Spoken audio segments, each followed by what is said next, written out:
I, 32M, have been married to my wife Sarah, 30F, for 5 years now. The situation I'm about to describe has completely torn my family apart and I need some outside perspective. My sister Amy, 35F, has accused my wife of deliberately poisoning our mother Linda, 65F, who has been living with us for the past 8 months due to her declining health. I need to provide some background first to help everyone understand the dynamics at play here. Our mother was diagnosed with a rare autoimmune condition last year that severely affects her ability to digest food properly. She started having severe reactions to foods she'd eaten her whole life, and her condition deteriorated to the point where she could barely take care of herself. Her doctors recommended she move in with family members who could monitor her diet and help with her daily care. Since I have a large house in the suburbs and Sarah works from home as a nutritionist with her own practice, we offered to take Mom in. It seemed like the perfect solution. Sarah has extensive knowledge about dietary restrictions and autoimmune conditions, plus she's home most of the day to help Mom. Amy wasn't happy about this arrangement from the start because she felt that as the older sibling and a registered nurse, she should be the one taking care of Mom. However, she lives in a small 2-bedroom apartment with her 2 teenage kids, 14F and 16M, and works 12-hour shifts at the hospital, so it wasn't practical for Mom to live with her. Sarah has been absolutely amazing with Mom's care from day one. She completely reorganized our kitchen to prevent cross-contamination, researches recipes that Mom can digest easily, prepares all her meals separately using dedicated cooking utensils, and even started a detailed food diary to track what foods cause reactions. She also accompanies Mom to all her doctor's appointments and takes detailed notes about her condition. Mom's health had actually been improving steadily for the first 6 months she lived with us. Her episodes of stomach pain became less frequent, and she was even able to start taking short walks around the neighborhood with Sarah.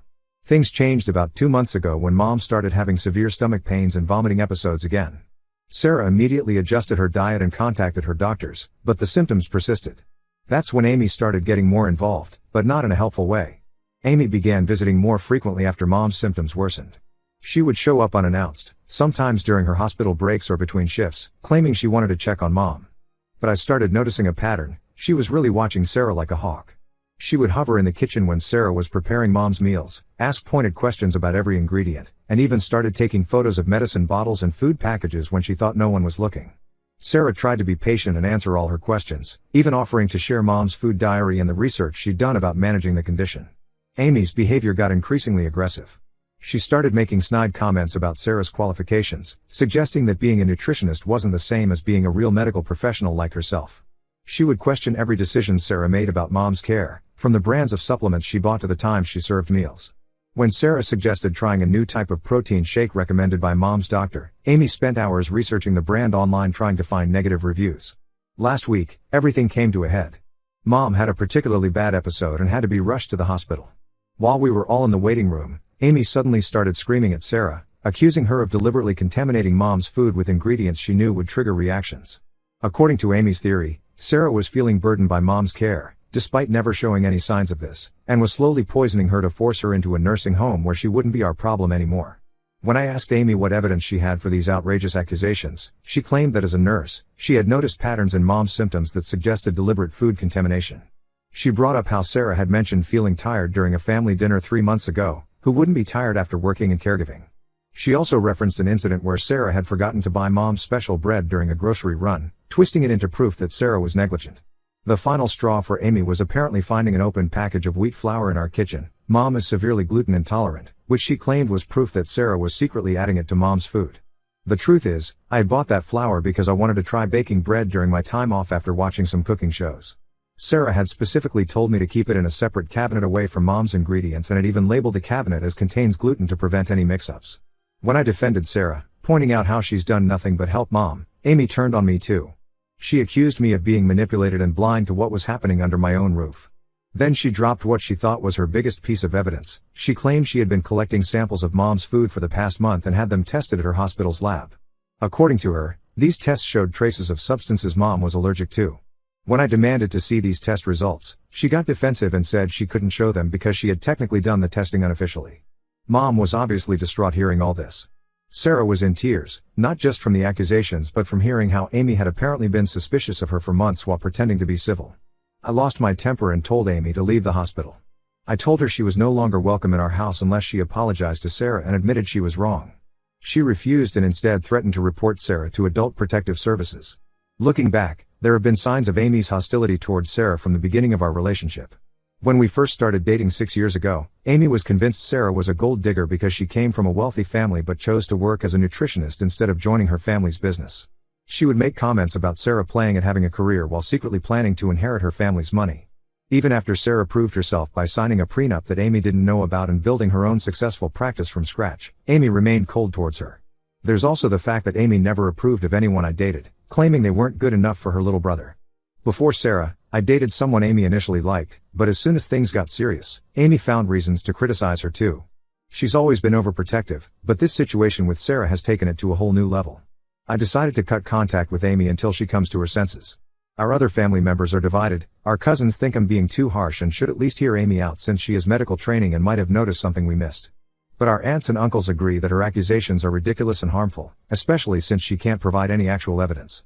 Mom is still in the hospital, and her doctors are running tests to figure out what caused the recent decline in her condition. Sarah visits her every day, despite Amy trying to convince the hospital staff not to let her in. Ida for choosing to believe my wife and cutting off my sister? Should I be taking these accusations more seriously given Amy's medical background? The whole situation feels surreal, and I can't believe my own sister would do this to our family.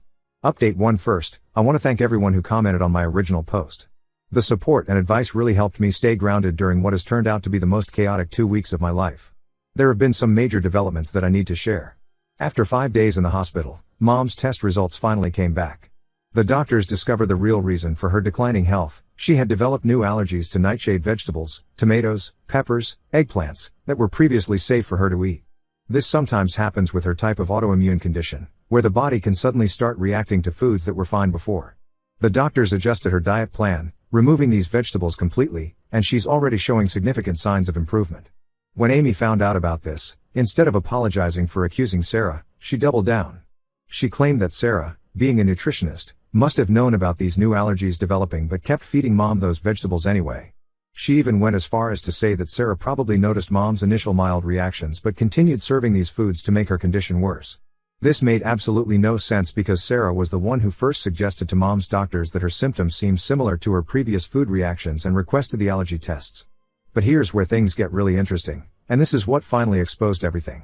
Last Friday, I ran into Monica, one of Amy's coworkers who has been a family friend for years, at the grocery store. She asked how Mom was doing and mentioned how worried she was about Amy's recent behavior at work. When I asked what she meant, Monica revealed something shocking. Amy had never actually had Mom's food tested at the hospital lab. Monica explained that such unofficial testing would be impossible due to strict protocols about lab use and sample testing. Not only that, but Amy doesn't even have access to that department. As a nurse in the cardiac unit, she would have no way to run food contamination tests. When Monica heard through hospital gossip that Amy was claiming to have done these tests, she was concerned but didn't know how to bring it up. I decided to confront Amy about this lie immediately. I drove to her apartment that evening and showed her my phone recordings of my conversation with Monica. My state allows one-party consent for recordings. At first, Amy tried to claim that Monica was lying to protect the hospital, but when I pressed her about the specific details of these supposed tests, she finally broke down. She admitted she had made up the whole testing story because she was so sure Sarah was hurting Mom and thought having evidence would make everyone believe her. This led to a huge family meeting the next day where even more truth came out. We discovered that Amy had been systematically poisoning other family members' opinions of Sarah for weeks. She had created a private group chat called Protecting Mom where she had been sharing her concerns about Sarah's care of Mom, carefully excluding me and anyone who might defend my wife. She had been sending updates about Mom's condition that exaggerated her symptoms and implied Sarah's involvement. The most disturbing discovery came when our cousin Jenny pulled me aside after the family meeting. She revealed that during one of Amy's surprise visits to check on Mom, she had actually planted a hidden camera in our living room. Jenny only knew about this because Amy had tried to get her husband, who works in security, to help her set up additional cameras. He had refused and told Jenny about it, but Jenny had been too uncomfortable to tell me until now. When confronted about the hidden camera, Amy tried to justify it by claiming she did it to protect Mom. But when we demanded to see the footage, she admitted she hadn't found anything suspicious, just hours of Sarah patiently helping Mom with her meals, medications, and daily activities. The camera has since been removed and turned over to our lawyer, as this type of surveillance is illegal in our state without consent. Sarah is understandably devastated by all of this. She's been having anxiety attacks, especially after we discovered that Amy's campaign against her had spread beyond our family. Amy had been approaching Sarah's clients at the hospital. Many of her nutrition clients are referred by doctors there, and implying that Sarah was untrustworthy. She never made direct accusations, but she would say things like I wouldn't trust my family member with her or you might want to get a second opinion. As a result, Sarah is considering taking a break from her practice. Several clients have already canceled their consultations, and a doctor who regularly referred patients to her has stopped doing so. She's worried her professional reputation has been permanently damaged by Amy's rumors. I've consulted a lawyer about possible legal action against Amy for defamation and illegal surveillance. The lawyer believes we have a strong case, especially with the hidden camera evidence and the documented lies about the hospital tests. Most family members are now firmly on our side after learning about Amy's deception, but some still think we should work things out because we're family. They keep saying things like she was just worried about Mom or her heart was in the right place. Mom is especially torn about the whole situation. While she knows Sarah is innocent and has been nothing but helpful, she hates seeing her children at odds with each other. She's been crying a lot and blaming herself, wondering if she should have just moved into a nursing home instead of living with us. Sarah and I keep reassuring her that none of this is her fault, but it's hard seeing her so distressed. I'm planning to move forward with the legal action regardless of what anyone thinks. Amy's lies and actions have nearly destroyed my wife's professional reputation and have caused serious emotional distress to our entire family. I'll post another update when there are more developments. Update 2: The situation has taken several unexpected turns that I need to share. While going through old family photos with Mom during her recovery, we stumbled upon something that has completely changed our understanding of Amy's behavior. In an old photo album from 15 years ago, we found a stack of letters and engagement party invitations that revealed a shocking connection. Amy had actually been engaged to James, Sarah's cousin. Mom confirmed the story. Apparently, Amy and James had dated for 3 years and were engaged to be married. The engagement ended abruptly when James left Amy for another woman just 2 months before their planned wedding. Amy was devastated and had to cancel everything. She took it so hard that she moved to another state for a year to recover. When she came back, she never mentioned James or what happened, and the family respected her wishes by never bringing it up. Sarah had no idea about any of this because she wasn't close to that side of her family growing up. She was away at college when all this happened, and James was the black sheep of their family who everyone avoided talking about. The few times Sarah had mentioned James in passing, Amy had never shown any reaction that would suggest their history. But here's where it gets even more complicated. Our lawyer, while investigating Amy's defamation campaign against Sarah, discovered what might have triggered Amy's recent obsessive behavior. James has recently moved back to our city with his wife, the same woman he left Amy for, and their 3 kids. He's now a successful wellness entrepreneur and is planning to work with Sarah on developing a nutrition program for his company's employees. After some digging, we found out that Amy had learned about this business connection about a week before she started intensifying her accusations against Sarah. She had seen a promotional email from Sarah's nutrition practice announcing the upcoming collaboration. The project would have been a huge opportunity for Sarah's career, but now it's on hold because of all this drama. The timing explains why Amy suddenly escalated from general hostility to active sabotage. Finding out that Sarah would be working closely with James must have triggered all her unresolved feelings about the failed engagement. Instead of dealing with those feelings, she projected all her anger and resentment onto Sarah. We tried to organize a family therapy session to work through this mess. Our Aunt Susan, who's a counselor, offered to mediate. But instead of attending, Amy sent a lengthy email to the entire family. In it, she accused me of betraying her by choosing my rich wife's family over my own blood relatives. She went on a rant about how the wealthy always protect each other, completely ignoring that she was the one who had fabricated evidence and illegally recorded people in our home. The most concerning part of her email was how she tried to rewrite history, claiming she had always known Sarah was just like James and had been trying to protect our family from more heartbreak. She even suggested that Sarah and James might be planning something behind my back, which is absolutely ridiculous since Sarah barely knows him. The hidden camera incident has had serious professional consequences for Amy. When her hospital found out she had secretly recorded people in a private residence, they launched a formal investigation. They're concerned about potential violations of patient privacy protocols. Apparently, Amy had accessed Mom's medical records at the hospital multiple times without authorization, even though she wasn't involved in Mom's care. She's been suspended pending the investigation's outcome. Some family members who were initially sympathetic to Amy have changed their minds after learning about her history with James. They now see her accusations against Sarah as part of a larger pattern of unresolved issues and misplaced revenge. However, Amy's kids are caught in the middle of all this. Her daughter told me that Amy has been obsessively watching old videos from when she was with James and crying about how her life could have been different. I feel some guilt about not remembering the James situation sooner, but I was only a teenager when it happened and Amy had been so insistent on everyone forgetting about it. Sarah feels awful too, even though none of this is her fault. She offered to withdraw from the project with James to keep the peace, but I told her she shouldn't have to sacrifice professional opportunities because of Amy's issues. Mom is doing much better health-wise, but this revelation about Amy and James has her questioning everything. She keeps asking if she should have forced Amy to get counseling after the broken engagement instead of letting her pretend it never happened. I'll update again once the hospital investigation is complete. For now, we're maintaining no contact with Amy and focusing on helping Sarah rebuild her professional reputation. Update 3: The situation has finally reached its conclusion, though in a way none of us expected. The hospital completed their investigation of Amy last week, and the results were damning. They discovered that beyond accessing Mom's records without authorization, she had been using her position to look up medical information about Sarah's clients. This was a major HIPAA violation. The hospital terminated her employment immediately and reported her to the state nursing board. This triggered what I can only describe as a complete meltdown. Amy showed up at our house at 3 a.m. on a Tuesday, clearly drunk, demanding to speak to Mom. When we refused to let her in, she started screaming in our driveway about how everything was Sarah's fault. She claims Sarah had orchestrated her firing by telling lies to the hospital administration, even though Sarah had nothing to do with the investigation. The noise woke up our neighbors, and one of them called the police. Before they arrived, Amy started throwing rocks at our windows and threatening to expose us on social media. We got the whole incident on our security cameras. She only left when she heard police sirens approaching. True to her threat, Amy spent the next day creating multiple social media posts accusing Sarah of elder abuse, professional fraud, and having an affair with James. She even posted edited screenshots of text messages to make it look like Sarah was admitting to wrongdoing. Our lawyer immediately sent her a cease and desist letter, warning her about defamation charges. She deleted the posts, but by then, screenshots had already circulated in our local community. But that wasn't the end of it.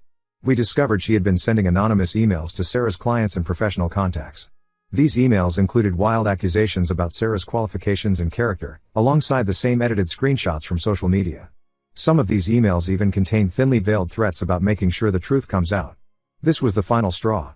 We've filed for a restraining order and are proceeding with legal action for defamation, harassment, and emotional distress. The evidence is overwhelming. We have the security footage, the social media posts, the anonymous emails traced to her IP address, and testimony from her former hospital colleagues about her obsessive behavior. Mom made the difficult decision to move into a senior living community nearby. Despite our assurances that she's welcome to stay, she feels this is the best way to maintain her independence and keep peace in the family. She's actually doing well there. They have staff trained in managing dietary restrictions, and she's made friends with other residents. The fallout within the family has been severe. Most relatives have cut contact with Amy, especially after seeing the security footage of her drunken rampage. Her ex-husband filed for full custody of their kids after the incident at our house, and the judge granted it. Her kids are now living with him full-time and are in therapy to deal with everything that's happened. Amy has moved to another state to live with a distant cousin. Last we heard, she's trying to get her nursing license transferred, though that might be difficult given the pending investigation by the nursing board. She sent one final email before leaving, not to apologize, but to blame everyone else for ruining her life. Sarah's business is slowly recovering.